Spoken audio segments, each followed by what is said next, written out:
मुंबईच्या साई मंदिरामध्ये। तर या साई मंदिरामध्ये महाराष्ट्रातील साई भक्तांबरोबरच भारतातील विविध राज्यातील साईभक्त या ठिकाणी येऊन दर्शन घेत असतात, नतमस्तक होत असतात साईबाबांच्या चरणी। त्याचप्रमाणे देश विदेशातील देखील साईभक्त या ठिकाणी येऊन साईबाबांचे मनोभावे दर्शन सेवा करत असतात। ओम साईराम। श्री साईबाबा सर्वात आदरणीय संतांपैकी एक संत असून साईबाबांचा मुख्य संदेश श्रद्धा आणि सबुरी असा आहे। साईबाबा उपदेश करताना सबका मालिक एक असे म्हणत असत।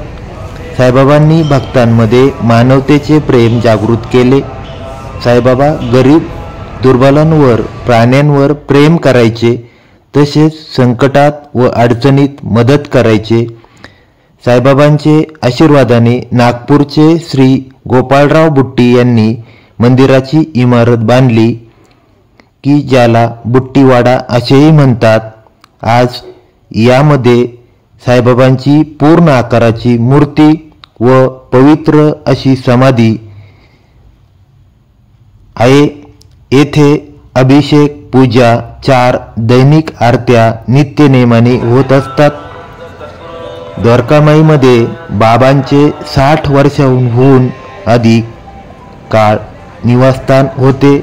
तेथेच त्यांनी असंख्य साईभक्तांना आशीर्वाद दिले, दुःख दूर केले, अन्न वाटले। बाबांनी प्रज्वलित केलेली धुनी आजही जळत आहे। द्वारकामाईमधील धुनीतील उदीने बाबांनी भक्तांचे असाध्य रोग बरे केले। बाबांची चावडी। बाबा चावडीमध्ये 1 दिवसाआड रात्री झोपायला जात असत। गुरुस्थान। साईबाबा सर्वात प्रथम गुरुस्थानातील कडुलिंबाच्या खाली 16 वर्षाच्या तरुण मुलाच्या रूपात सर्वात प्रथम प्रकट झाले। या गुरुस्थानमध्ये बाबा लिंबाच्या झाडाखाली बसायचे। हे बाबांच्या गुरुचे स्थान आहे। लेंडीबाग।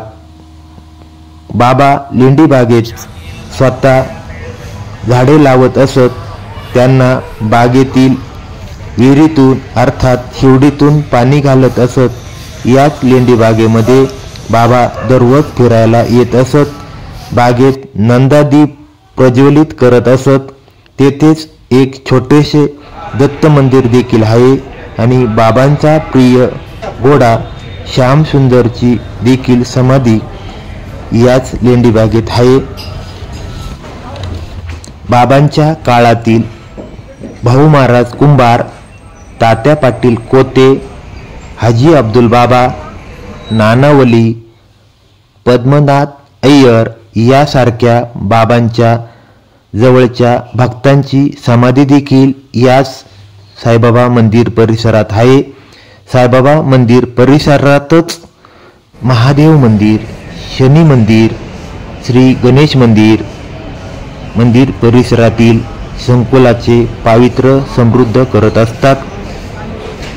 भक्तांनी बाबांच्या दर्शनाला येताना ऑनलाईन दर्शनासाठी, आरतीसाठी व राहण्यासाठी रूमसाठी वेबसाईटवर खालील पद्धतीने बुकिंग करावे। online.sai.org.in तसेच www.sai.org.in वर बुकिंग करता येते। ओम साईराम।